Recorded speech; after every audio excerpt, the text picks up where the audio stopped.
Hello students, मैं हूं प्रवीण, आपका केमिस्ट्री एजुकेटर और आपका फिर से स्वागत है हमारे क्यूट से चैनल में जिसका नाम है CUET मॉक। बच्चों, हम कर रहे हैं चैप्टर सॉल्यूशंस और सॉल्यूशंस जो चैप्टर है, सबसे पहले हेडिंग लगा देते हैं कि हमारा चैप्टर क्या चल रहा है और फिर अब हम डिस्कस करते हैं बच्चों कि सॉल्यूशंस चैप्टर में जो पिछला लेक्चर था उसमें हमने डिस्कस किया था सॉल्युबिलिटी क्या होती है। सॉल्युबिलिटी हमने देखी सॉलिड की जब वो लिक्विड में डिसॉल्व हुआ, सॉल्युबिलिटी हमने देखी थी गैस की जब वो लिक्विड में डिसॉल्व हुई, और कौन कौन से फैक्टर्स सॉल्युबिलिटी को अफेक्ट कर रहे थे उनके बारे में हमने जाना था पिछले लेक्चर में। और दो सवाल आखिर में मैं आपके लिए छोड़ कर गया था। आज की क्लास वहीं से शुरू करेंगे, पहले वो क्वेश्चंस डिस्कस होंगे और बच्चों आज आपको पढ़ने को मिलेगा हेनरी लॉ। हेनरी लॉ के बारे में हम पढ़ेंगे बच्चों। मैं साथ के साथ क्लास जो है वो बिगिन करता हूं और ये आपको बता दूं कि आज लेक्चर नंबर 6 है।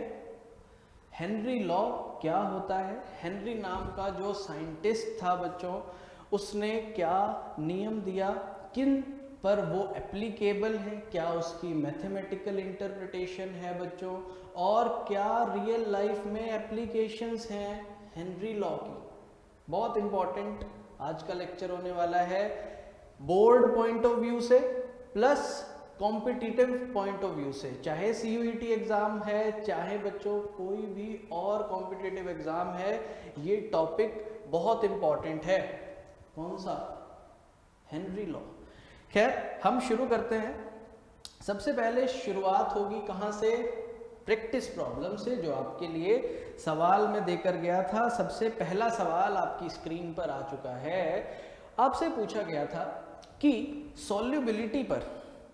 सॉल्युबिलिटी पर क्या इफेक्ट होता है। किसकी सॉल्युबिलिटी पर बच्चों? Solubility of gases in liquids. कब? When temperature is decreased. Temperature कम करने से गैसेस की लिक्विड में सॉल्युबिलिटी पर क्या प्रभाव पड़ता है, ये आपसे पूछा गया था। 4 ऑप्शंस आपके सामने हैं और ये है इस सवाल का जवाब। सॉल्युबिलिटी गैस की उस पर्टिकुलर लिक्विड में बढ़ जाती है जब टेम्परेचर को कम करते हैं साहब। क्यों बढ़ती है? जरा वो पॉइंट देखो जो हमने लेक्चर में डिस्कस किया था। पिछले लेक्चर में क्या पॉइंट था कि सॉल्युबिलिटी गैस की इंक्रीज हो रही थी विद डिक्रीज ऑफ टेम्परेचर, और आपको एग्जाम्पल के जरिए ये बताया गया था कि तभी तो पानी में रहने वाली जो एक्वेटिक स्पीसीज हैं, जो जीव जंतु हैं, वो ज़्यादा कंफर्टेबल फील करते हैं कोल्ड वाटर में rather then in warm water. Reason क्या है बच्चों? कि ठंडे पानी में ऑक्सीजन ज़्यादा डिसॉल्व हो रही है। ऑक्सीजन ज़्यादा डिसॉल्व होने का मतलब उनको कंसंट्रेशन ऑक्सीजन की ज़्यादा मिल रही है, सांस लेने में दिक्कत नहीं है। पानी उबाल दोगे मछली उबल जाएगी। बात पिछले लेक्चर वाली बोली है ये, बट इंपॉर्टेंट है। क्या आपको ये सवाल समझ में आया? जिन्होंने ये सवाल कर लिया था उनको लगा होगा कि सर रिवीजन हमारी हो गई है, आप अगले सवाल पर चलिए। ठीक है बच्चों, मान लेते हैं आपकी बात। अगला सवाल आपकी स्क्रीन पर आ चुका है। सेकंड क्वेश्चन बच्चों आपको दिया गया था कि इनमें से कौन सी कंडीशन क्या रिप्रेजेंट कर रही है डायनेमिक इक्विलिब्रियम आ चुका है। In which of the following conditions state of dynamic equilibrium is reached. इसका जवाब देखा जाए, इसका जवाब है when rate of dissolution is equals to rate of crystallization. Option number B is the correct answer. ये भी जिसने अच्छे से समझा था उसको लगा होगा कि इंफॉर्मेटिव सवाल है। इससे आपको, क्योंकि देखो इस सवाल की आप जब एक्सप्लेनेशन देखोगे तो उसमें आपको काफ़ी सारी चीज़ों के बारे में जानने को मिलेगा। ये सब चीज़ें मैंने डिस्कस भी की थी। कहाँ पर? पिछले लेक्चर में। थोड़ा सा मैं एक बारीकी से और थोड़ा सा कंसाइज करके आपको समझाने की कोशिश करता हूँ। सबसे पहले लिखा हुआ है कि जब सॉल्यूट को सॉल्वेंट में डिसॉल्व किया गया तो उसकी कंसंट्रेशन बढ़ी और इस प्रोसेस को क्या कहा साहब? डिसोल्यूशन। ठीक है बेटा, ठीक है। अब दूसरे पॉइंट में हमें नजर आ रहा है कि जब सॉल्यूट पार्टिकल्स कोलाइड कर गए कुछ सॉलिड पार्टिकल्स के साथ और वो सॉल्यूशन से बाहर आ गए, they get separated out of the solution, इस प्रोसेस को बोला गया क्रिस्टलाइजेशन। दो प्रोसेस हो गई, एक प्रोसेस जिसमें सॉल्यूट ऐड करने पर डिसॉल्व हो रहा है डिसोल्यूशन, दूसरा प्रोसेस जिसमें टकरा कर, क्योंकि जब पहले बार पार्टिकल गए वो अंदर चले गए, उन्होंने देखा ऊपर से और आ रहे हैं, उनके लिए जगह बनाई, खुद निकल लिए, तो क्रिस्टलाइजेशन हो रहा है, टकरा कर क्रिस्टलाइजेशन हो रहा है और डिसोल्यूशन हो रहा है। और एक स्टेज ऐसी आ जाएगी जब दोनों प्रोसेसेस सेम रेट पे होने लगेंगी, यानी कि rate of dissolution is equals to rate of crystallization. ऐसी स्टेज को ही हम कहते हैं डायनामिक इक्विलिब्रियम, जो कि आपके सामने स्क्रीन पे नजर आ रहा है। और इस स्टेज पर सॉल्यूट की कंसंट्रेशन बिल्कुल कांस्टेंट हो जाती है। नया सॉल्यूट ऐड करोगे, पहले वाला क्रिस्टल बन के निकल लेगा साहब। ठीक है बेटा, समझ में आई चीजें? सवाल समझ में आ गए दोनों? चले आज की क्लास स्टार्ट करते हैं। पेन पेपर लेकर तैयार हो, माउस कुछ भी और नहीं करना है, बस मोबाइल रख दो, ईयरफोन्स लगा लो, या फिर एकदम पूरे स्टडी वाले एनवायरनमेंट में आ जाओ। हम किताब का अगला पन्ना खोलते हैं और आज का जो हमारा टॉपिक है हेनरी लॉ, वो डिस्कस करते हैं। हेनरी लॉ में सबसे पहली चीज आपको मालूम होनी चाहिए बच्चों की हेनरी पहला ऐसा बंदा था जिसने सबसे पहले क्वांटिटेटिव रिलेशन दिया। क्या? क्वांटिटेटिव रिलेशन किसके बीच में बच्चों? Pressure and solubility. Pressure and solubility. किसका प्रेशर, किसकी सॉल्युबिलिटी? गैस की साहब, गैस की प्रेशर और गैस का सॉल्युबिलिटी। क्या मैंने पुल्लिंग स्त्रीलिंग बदल दिया? हाँ, गैस की प्रेशर बोला और गैस का सॉल्युबिलिटी।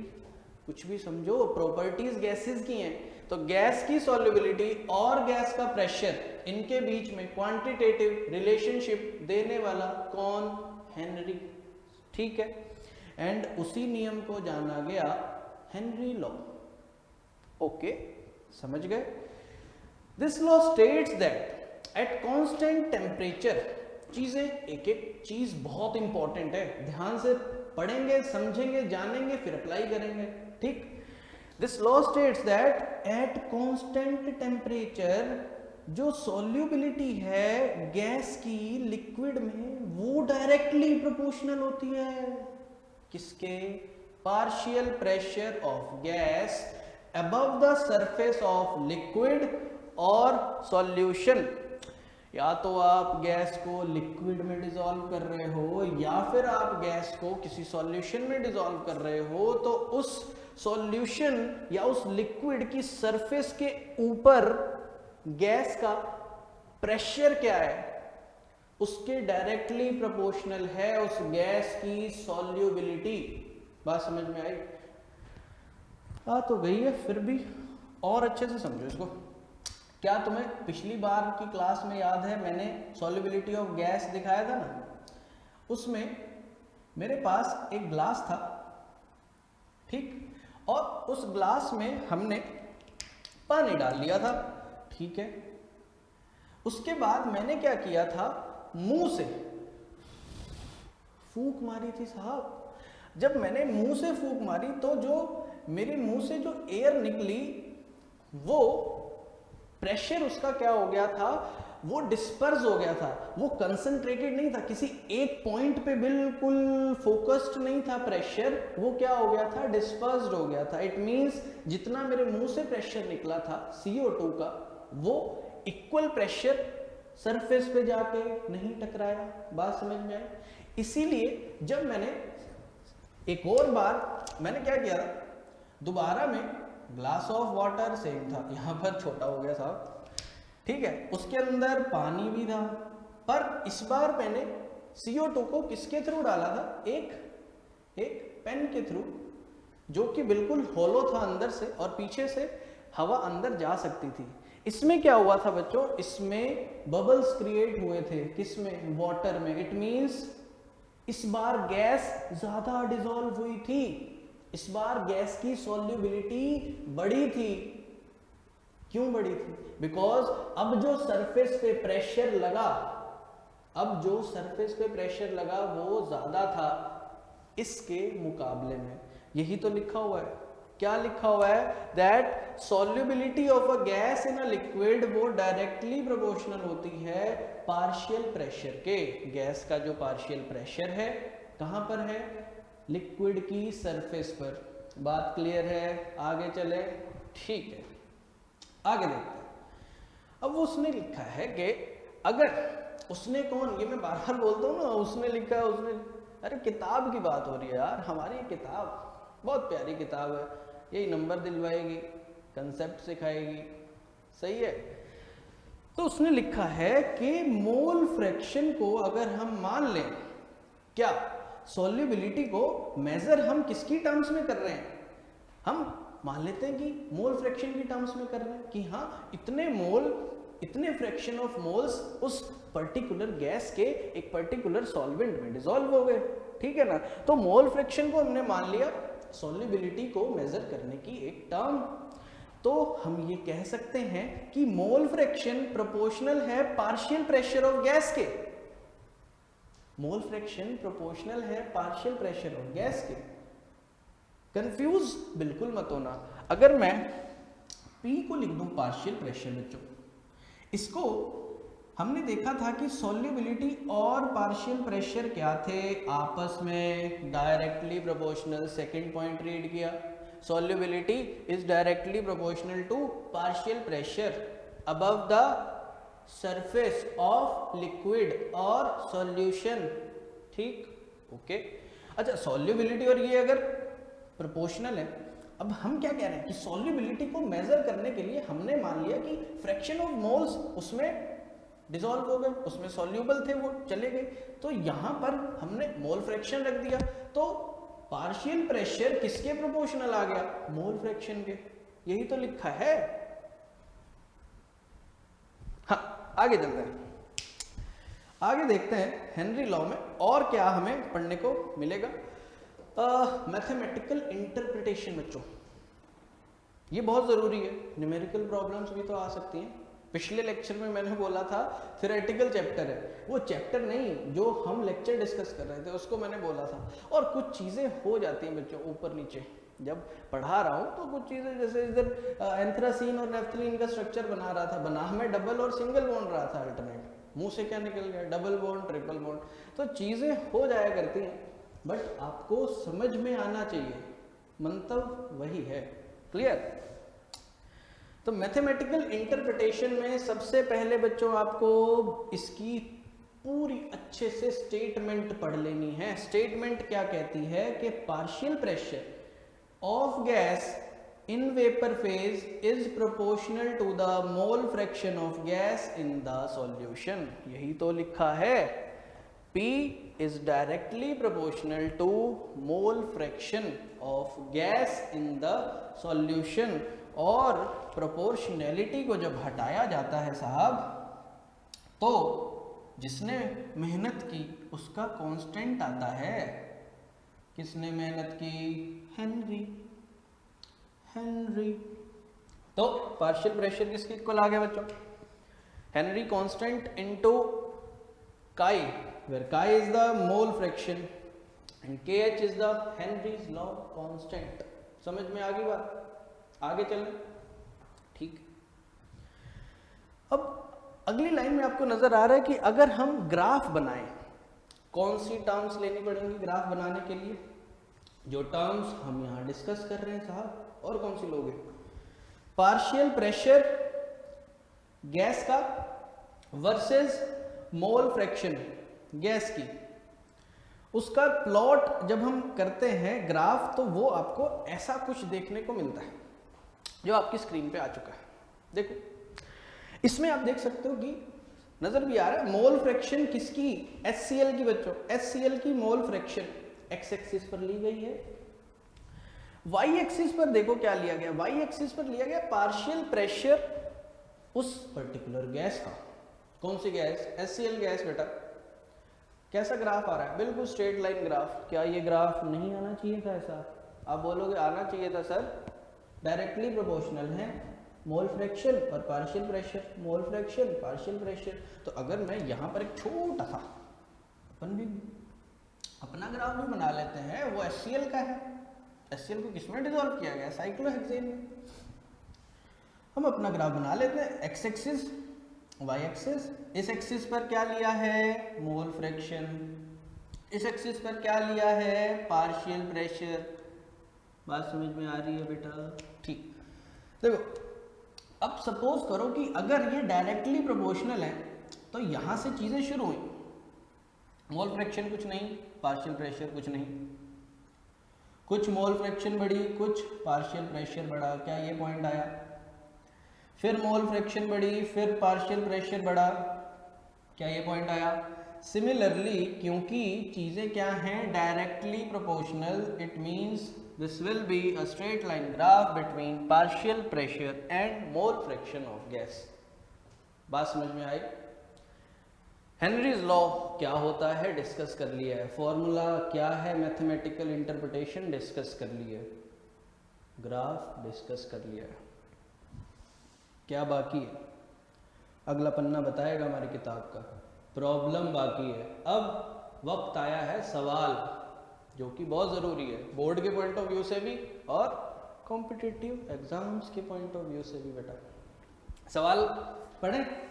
चलो, पार्शियल प्रेशर दिया हुआ है किसका? इथेन का। एक सॉल्यूशन में इथेन का पार्शियल प्रेशर दिया हुआ है और इथेन कितना प्रेजेंट है? 6 × 10⁻³ ग्राम्स। क्लियर? और प्रेशर कितना है? 2 बार। उसका कहना है, उसका किसका? किताब का। इफ सॉल्यूशन कंटेन्स 12 × 10⁻² ग्राम्स, अगर इतना इथेन प्रेजेंट हो तो हमें बताना है पार्शियल प्रेशर क्या होगा। पार्शियल प्रेशर क्या होगा? क्या होगा? 4 ऑप्शन, इनमें से कुछ होगा। शुरू करें? चलो शुरू करते हैं। हमें क्या दिया हुआ है? हमें दिया हुआ है मास किसका? इथेन का। ठीक है, लिख लेते हैं, मास ऑफ इथेन कितना दिया हुआ है? 6 × 10⁻³ ग्राम। क्या बात समझ में आ रही? ओके। और पार्शियल प्रेशर भी दिया हुआ है, कितना है वो? 2 बार। क्या मैं फॉर्मूला लगा दूं? हाँ, आप बोलो लगा दो सर, जल्दी लगाओ पर ये वाला। ठीक है, तो P = KH इंटू में मोल फ्रैक्शन, यही होना चाहिए ना पार्शियल प्रेशर निकालने का फॉर्मूला। अभी पार्शियल प्रेशर पता है क्या? ये पता है? नहीं पता। ये पता है क्या? ये निकाली जा सकती है, पता नहीं है पर निकाली जा सकती है साहब। चलो निकाल लेते हैं इसको। चलो अभी ये हमारे लिए काम क्या कर रहा है बच्चों? सॉल्यूट का। हम मान लेते हैं कि इसमें सॉल्वेंट भी प्रेजेंट है, यहां लिख देता हूं, सॉल्वेंट के x मोल्स प्रेजेंट हैं। क्या प्रेजेंट है? सॉल्वेंट के x मोल्स। इसके मोल्स निकाल लिए जाएं। सॉल्यूट और सॉल्वेंट के मोल्स जब पता लग जाते हैं तो हम मोल फ्रैक्शन बड़ी आसानी से पता कर लेते हैं बेटा। चलिए इसके मोल्स पता करते हैं। इथेन का फॉर्मूला मालूम?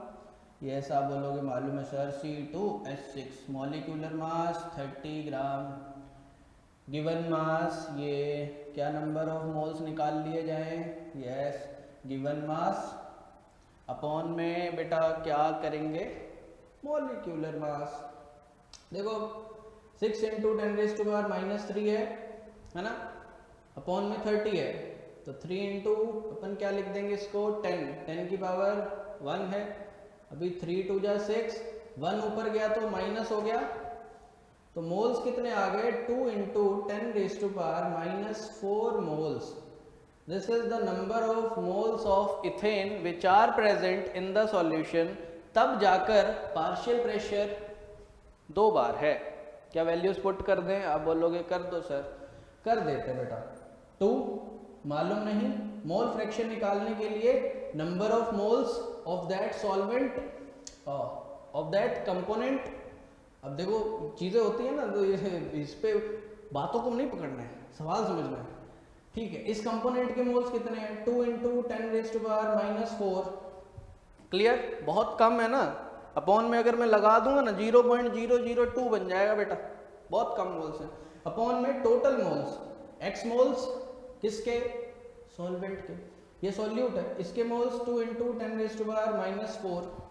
क्या बात समझ में आ रही है? क्या x में 0.0002 ज़्यादा जीरो बोल गया, 0.0002 सही बोला था, क्या इतने मोल्स ऐड करने से कुछ होगा? नहीं होगा। तो इसलिए हम ये लिख सकते हैं कि x, क्योंकि काफ़ी ज़्यादा सॉल्वेंट बहुत ज़्यादा है किसके मुकाबले में? 2 × 10⁻⁴। So x + 2 × 10⁻⁴ is approximately equals to x। ठीक, पुट कर दें। ओके, सो 2 = KH × 2 × 10⁻⁴ अपॉन में x। क्रॉस मल्टीप्लाई करो बेटा, सवाल अच्छा है, अच्छे से समझना है इसको, ठीक है। तो 2 मल्टीप्लाई में आया x, अपॉन में क्या आ गया? 2 × 10⁻⁴, this is equals to KH। 2 ने 2 खत्म कर दिया, सो x × 10⁻⁴, क्योंकि ये -4 ऊपर पहुंच गया है, ठीक है। तो ये आ गई वैल्यू किसकी? ये आ गई है वैल्यू हमारी हेनरी कांस्टेंट की बेटा। क्या सवाल में ये पूछा गया था? नहीं, सवाल में हमसे पूछा गया था कि पार्शियल प्रेशर क्या होगा अगर सॉल्यूशन में इतना इथेन प्रेजेंट हो। कितना? 12 × 10⁻² ग्राम्स। तो उसके नंबर ऑफ मोल्स बेटा निकालने पड़ेंगे। नंबर ऑफ मोल्स निकालने के लिए 12 × 10⁻² अपॉन में क्या रख देंगे? जो उसका मॉलिक्यूलर मास था इथेन का, 30। क्लियर? ठीक है, जल्दी से कर देते हैं इसको। -2, इसको अब जानते हो तुम कैसे सेपरेट करना है। इसको इसने काट दिया 4 के टेबल पे, 1 ऊपर गया, माइनस का हो गया, तो नंबर ऑफ मोल्स आ गए। क्या नंबर ऑफ मोल्स आ गए? आप बोलोगे आ गए साहब। अच्छा, अभी अपन दोबारा से फॉर्मूला लगा देते हैं, KH × मोल फ्रैक्शन। इस बार मोल फ्रैक्शन ये मैं स्क्रीन से हटा देता हूँ। इस बार मोल फ्रैक्शन देखो कैसे पता लगेगी, फॉर्मूला वही। इस बार ये मालूम नहीं है, ये पता है, ये अभी निकाला था। पुट करो x × 10⁻⁴। मोल फ्रैक्शन पता करने का सेम तरीका क्या है? जितने मोल्स हैं उस कंपोनेंट के डिवाइड कर दो टोटल मोल्स ऑफ सॉल्यूशन, ठीक है। 4 × 10⁻³ अपॉन में total moles x + 4 × 10⁻³ x moles solvent के हैं, और ये ऐड करना ना के बराबर। तो यहाँ भी हम वही काम करेंगे जो उधर किया। 4 × 10⁻³ अपॉन में this is almost equals to x। ठीक, x ने x मार दिया, वाह। खैर, तो 4 × 4 और -3 बचा क्या? 10। आंसर क्या आया? 40 बार। कौन से ऑप्शन में नजर आ रहा है? Option number C is the correct answer. अच्छा सवाल था। कैसे अप्लाई करना है कंसेप्ट को, क्या समझ में आया बच्चों? नोट डाउन कर लो सवाल को। अगर जो साथ साथ कर रहे होंगे कर लिया होगा। तो अब मैं इस सवाल को करता हूँ रब। तो अब देखो चीज़ें हमने क्या किया, पहले चीज़ों को समझा, देखा, परखा, जाना, फिर अप्लाई किया। और अप्लाई करना अगर आता नहीं है बच्चों तो थ्योरी याद करके कभी ज़िंदगी में बात नहीं बनेगी, है ना। हमें उस चीज़ को अप्लाई करना आना चाहिए, और उसकी सबसे इम्पॉर्टेंट चीज़ क्या है कि उसकी एप्लीकेशंस तो मालूम होनी ही चाहिए। तो समझ रहे हो ना क्या कह रहा हूँ? एप्लीकेशंस, हाँ वही बची हैं, क्योंकि हमने देख लिया है, समझ लिया है, जान लिया है। अब ज़रा हम एप्लीकेशंस क्या हैं, किसकी एप्लीकेशंस? हेनरी लॉ की साहब, वही तो है आज का टॉपिक। तो हेनरी लॉ की क्या एप्लीकेशंस हैं हम वो अब डिस्कस करेंगे बेटा। ये हो गया है बोल्ड क्लीन। चलो अभी हेनरी लॉ डिस्कस करते हैं कि इसकी एप्लीकेशंस क्या क्या हैं। एप्लीकेशन से पहले हेनरी कांस्टेंट ये कह रहा है कि मुझे भी तो पढ़ो, मेरे बारे में भी जानो। ठीक है, हम इसके बारे में जानते हैं पहले। ठीक है, जान लो बेटा हेनरी कांस्टेंट के एच के बारे में। सबसे पहली बात कि different gases have different K H values. बहुत इंपॉर्टेंट है ये वाला जो ये पन्ना है, बहुत इंपॉर्टेंट है, सवाल दे सकता है आपको ये। Different gases have different K H values at same temperature, जिसकी वजह से हमें ये पता लगा कि के एच किसका फंक्शन है। के H is the function of nature of gas. इसका मतलब गैस कैसी है, कौन सी है, उस पर डिपेंड कर रही है के एच की वैल्यू बेटा, टेम्परेचर का फंक्शन नहीं है। के H is the function of nature of gas. नहीं यकीन, टेबल देख लो, टेबल आपको नजर आ रहा है। अलग अलग गैसेस हैं, हीलियम है आपके पास, नियॉन है, उसके बाद नाइट्रोजन आपके पास, ऑक्सीजन भी, आर्गन, कार्बन डाइऑक्साइड, कितनी सारी गैसेस हैं। कलर विजिबल नहीं है, दूसरा कलर ले लेते हैं। Helium, hydrogen, nitrogen, argon, carbon dioxide, formaldehyde, methane, कितनी गैसेस अवेलेबल है कि नहीं। टेम्परेचर देख पा रहे हो, टेम्परेचर क्या रखा हुआ है बच्चों, 298 केल्विन। क्या चेंज हो रहा है सबका? नहीं। बट जो के एच की वैल्यू है साहब, वो सबकी अलग अलग है।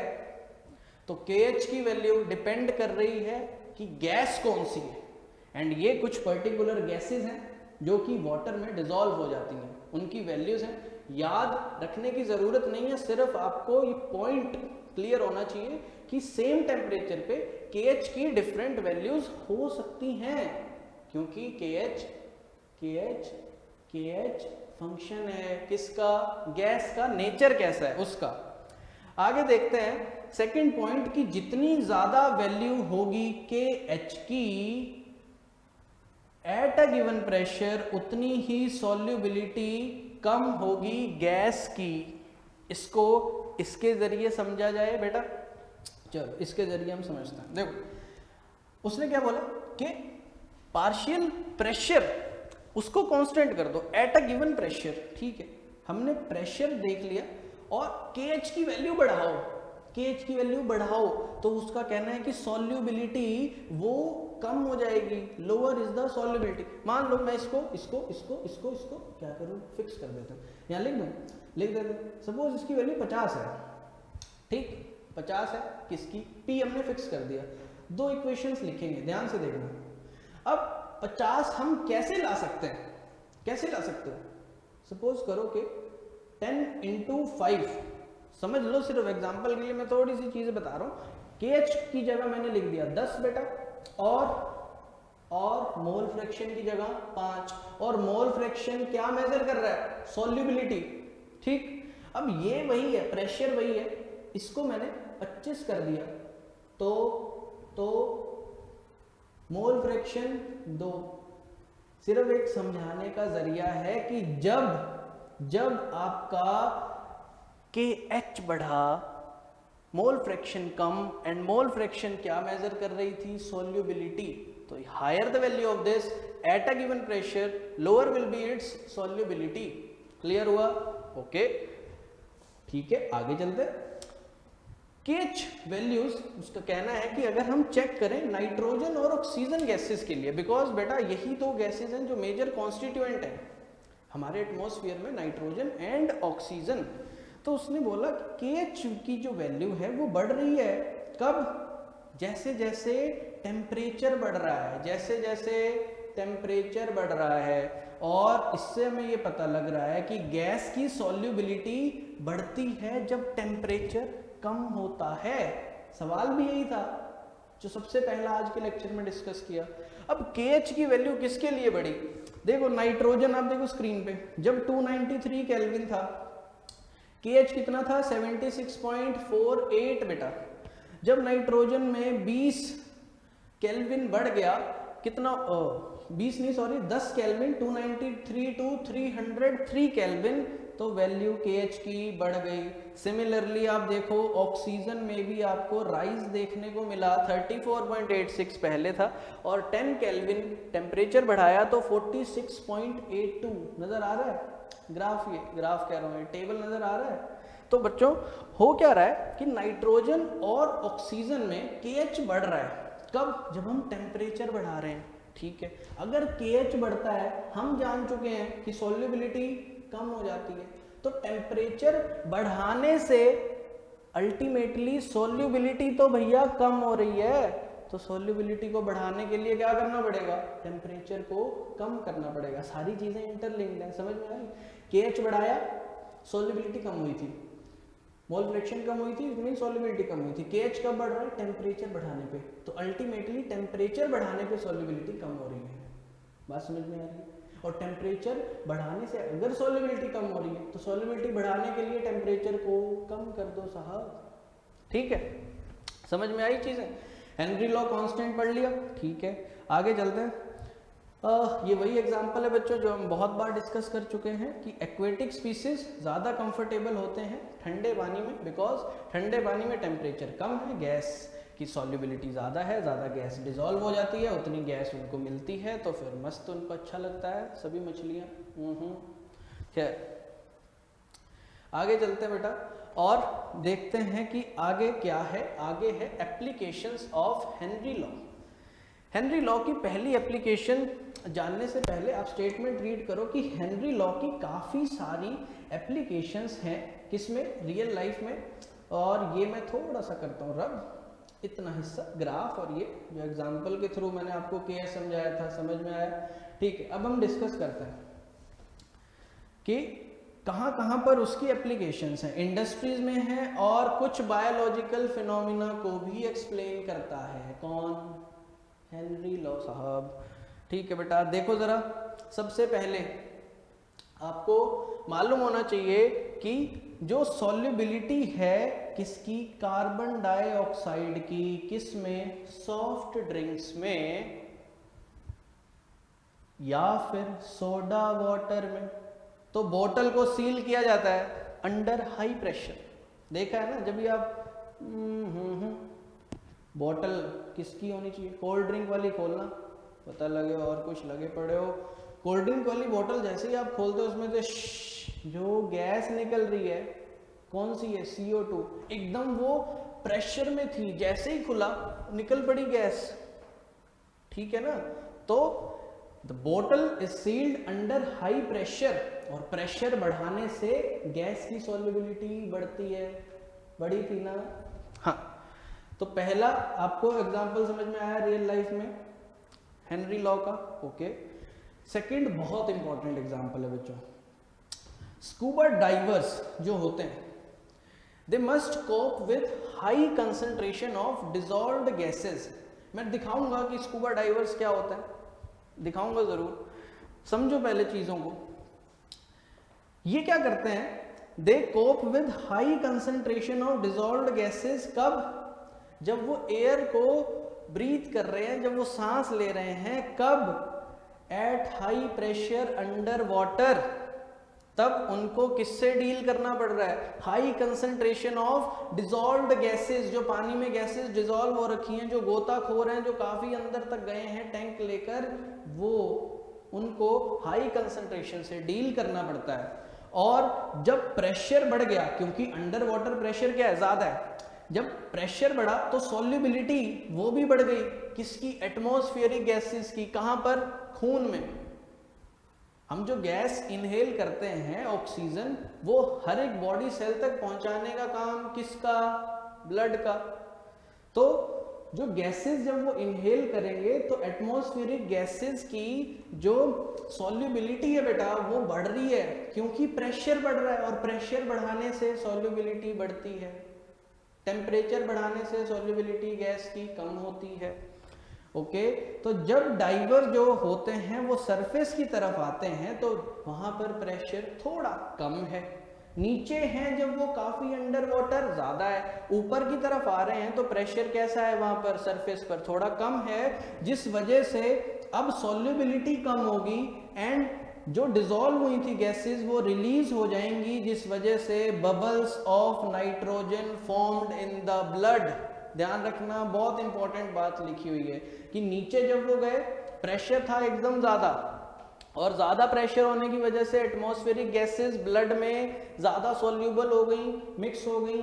जब वो ऊपर की तरफ आ रहे हैं, प्रेशर क्या है बेटा वहाँ पर सरफेस पर कम है, और अब जो पहले डिसॉल्व हुई थी, क्योंकि सॉल्युबिलिटी कम होने वाली है, वो गैसेस रिलीज होंगी, तो अल्टीमेटली क्या फॉर्म हो रहा है, bubbles of nitrogen in blood. बात समझ में आ रही है? इस वजह से हमारी ब्लड कैपिलरीज कई बार ब्लॉक हो जाती हैं और मेडिकल कंडीशन का सामना करना पड़ता है, जिसका नाम याद रखना, bends, which is very painful and dangerous to life. तो मतलब कि है तो खतरे से खेलने वाली बात बेटा ये, है ना? तो आपको मालूम पड़ रही है ना चीजें कितनी इंपॉर्टेंट। हेनरी लॉ ने बताया कि प्रेशर बढ़ाओ तो सॉल्युबिलिटी जो है गैस की बढ़ती है, डायरेक्टली प्रोपोर्शनल है पार्शियल प्रेशर और सॉल्युबिलिटी। रियल लाइफ में एप्लीकेशन देखी उसकी, अंदर गए ज़्यादा गैसेस डिजॉल्व हो गई, ऊपर आए रिलीज हुई, बबल्स क्रिएट हो गए ब्लड में, कैपिलरीज ब्लॉक हो गई। कौन सी कंडीशन? बेंड्स। क्लियर है? आगे चले, बचाव का तरीका देखे। ठीक, बचाव का तरीका देखते हैं कि इनसे बचा कैसे जाए। टू अवॉइड बेंड्स, बेंड्स को अवॉइड करने के लिए, या फिर टॉक्सिक इफेक्ट किसके, हाई कंसंट्रेशन, क्योंकि बेटा कंसंट्रेशन किसकी बढ़ रही थी, नाइट्रोजन की, किस में बढ़ रही थी, ब्लड में। तो टैंक्स यूज करते हैं, जो वो पूरा एकदम फिट होके मुंह पे लगा के मास्क, वो टैंक्स लेके जाते हैं स्कूबा डाइवर्स। फोटोज दिखाऊंगा जरूर, ऐसे नहीं छोड़ूंगा, भले क्लास के लास्ट में दिखाऊंगा, ठीक। So they are filled with air, जिसको कि डाइल्यूट किया जाता है हीलियम गैस से, और उसमें 11.7% हीलियम होती है बेटा, 56.2% नाइट्रोजन एंड 32.1% ऑक्सीजन गैस। ये तीनों का मिक्सचर उसके टैंक में मौजूद होता है, और वो गोता लगा देता है मस्त पानी में, लगा के मछली वाले पैर बनता है वो जल परा, ठीक। खैर आगे देखते हैं अगला क्या है इसमें, real life application Henry law की। एट हाई एल्टीट्यूड्स, जो पार्शियल प्रेशर है ऑक्सीजन का, किताब बता रही है कि वो कम है, किसके मुकाबले में, ग्राउंड लेवल के मुकाबले में, ठीक है, पढ़ा। ग्राउंड लेवल पे जो पार्शियल प्रेशर है किसका, ऑक्सीजन गैस का, वो कम हो गया जब आप पहाड़ियों पर चले गए, काफी ऊंचाइयों पर चले गए, हाई एल्टीट्यूड्स पर। इस वजह से हुआ क्या, this leads to low concentration of oxygen in the blood and tissues of people, जो कहाँ रहते हैं, हाई एल्टीट्यूड्स पे, या जो पर्वतारोहण करते हैं, जो क्लाइंबर्स होते हैं, क्योंकि वहां पर ऑक्सीजन का जो प्रेशर है वो कम है। और आपको पता है कि प्रेशर जब ज्यादा होता है तो गैस जो डिसॉल्व होने की उसकी क्षमता है, जो उसकी सॉल्युबिलिटी है, वो भी ज्यादा होती है। तो ग्राउंड लेवल पे प्रेशर ज्यादा है, इसलिए ऑक्सीजन हमारे खून में ज्यादा मिक्स हो सकती है। पर जो लोग ऊंचाइयों पर रह रहे हैं वहां पर क्या है, कम है। क्या कम है, प्रेशर कम है बेटा वहां पर ऑक्सीजन का, इसलिए कम मिक्स होगी ना उनके खून में फिर वो ऑक्सीजन गैस। सो लो ब्लड ऑक्सीजन की वजह से वो हो जाते हैं वीक, और कई बार उनकी सोचने की जो शक्ति है वो चली जाती है, they are unable to think clearly, and इस तरह के सिम्टम्स, इस तरह की कंडीशन को बोला जाता है एनोक्सिया। बेंड्स, स्कूबा डाइवर्स के केस में हाई एल्टीट्यूड पे रहने वाले लोगों के लिए कौन सी टर्म यूज हुई, एनोक्सिया। बहुत इंपॉर्टेंट चीजें हैं, एक एक चीज नोट डाउन करनी बहुत जरूरी है बेटा, ठीक है ना। हाँ तो ठीक है, हेनरी लॉ के बारे में कितना कुछ हमने पढ़ लिया। सेक्शन मेरा फेवरेट आ चुका है, आप लोगों का भी अब फेवरेट बन चुका होगा, क्योंकि आप लेक्चर जब अच्छे से समझ लेते हो तो आपको लगता है कि अब तो जो भी सवाल हमें दे दो हम कर देंगे। तो प्रैक्टिस प्रॉब्लम्स दे देता हूँ आपको सवाल। सबसे पहला सवाल आ चुका आपकी स्क्रीन पे, देखो। Henry law constant for molality of methane in benzene, वो दिया हुआ है आपको। आपको क्या पता करना है, सॉल्युबिलिटी बताओ। 4 ऑप्शन है आपके सामने, करोगे ना ट्राई, करना जरूर, हो जाएगा। नहीं होगा फिर आना क्लास में, मैं हूँ यहाँ पर। आगे देखो अगला सवाल बच्चों, Henry law constant, Henry law constant बेटा, हेनरी लॉ कांस्टेंट जो बीच में आया था ना कि मुझे भी पढ़ो मुझे भी पढ़ो, उसी का सवाल आ गया। हेनरी लॉ कांस्टेंट किसका फंक्शन है? 4 ऑप्शंस हैं आपके, क्या टेम्परेचर क्या है, क्या नेचर ऑफ लिक्विड, क्या नेचर ऑफ गैस, या कोई भी नहीं। तो अगर आपने लेक्चर अच्छे से देखा है तो आप ज़रूर ये दोनों सवाल तो ऐसे हलवा की तरह बिल्कुल खा जाओगे। ओके आगे चला जाए, और आगे तो इस सेक्शन के बाद तो फिर धन्यवाद जो है वो आ जाता है, और फिर मुझे जो है फील होता है कि आज भी मज़ा आया, आपको भी आया होगा बच्चों। लेक्चर अच्छा लगा है तो अभी लाइक कर दो, दोस्तों को शेयर करना मत भूलो, अच्छी चीज़ आगे बढ़ाओगे आगे फैलाओगे तभी जो है उसका फ़ायदा होगा और लोगों को भी। चैनल अगर सब्सक्राइब नहीं किया है अभी के अभी चैनल को सब्सक्राइब कर लो, घंटी वो भी दबाओ ताकि लेटेस्ट नोटिफिकेशन अगले लेक्चर की सबसे पहले आप तक पहुंच जाए। इंस्टाग्राम पर भी हमारा पेज है बच्चों, वहाँ पर हमें फॉलो करो, लिंक डिस्क्रिप्शन में है। ऐसे ही प्यारे प्यारे सवाल, अच्छे अच्छे सवाल वहाँ पर भी मौजूद हैं, कमेंट्स में उनका आंसर दो। क्लियर? तो पढ़ाई जो है वो हम चालू रखेंगे जैसे हम अभी कर रहे हैं, मज़ा आ रहा है, मुझे भी आ रहा है बेटा, ऐसे ही जुड़े रहो। और अब मिलेंगे फिर अगली क्लास में, ठीक है? तो ये मैं करता हूँ अब लेक्चर ओवर, और याद आ गया, देखो नज़र आ रहा है आपको अब स्क्रीन पे, ये है स्कूबा डाइवर्स, देख रहे हो? पागल का बच्चा नहीं है ये, इंसान का बच्चा है साहब, ठीक? तो ये जो टैंक दिख रहा है इन्हीं की मैं अभी बात कर रहा था बेटा। और लोग भी दिखा दिए जाएं, पर्वतारोहण करने वाले, ऊंचाइयों पर रहने वाले, है ना? और लास्ट में आपको ये भी दिखाई दी जाए, आप कहोगे ये तो सर नॉर्मल है, ये क्या दिखा रहे हो? ठीक है, वादा किया था तो दिखा दिया बेटा। ओके फिर मिलते हैं अगली क्लास में, तब तक पढ़ाई करो और खुश रहो।